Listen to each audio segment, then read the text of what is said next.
Nakipagtulungan siya para ibangon ang bayan. Pinangunahan niya ang pagpapaayos ng mga kabahayan at ng mga kalsada at tulay. Pagdakay, hinarap niya ang pagsusulong ng gulong ng industriya, ng makabagong telekomunikasyon, transportasyon,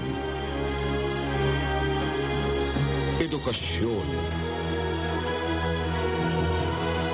at kalusugan. Inaruga din niya ang mga magsasaka, mga entrepreneur, at kooperatiba. Sa paniniwalang ang kaunlaran ay para sa lahat. Noon, ngayon, at bukas, handa siyang magsilbi sa bawat Pilipino. Development Bank of the Philippines. 50 years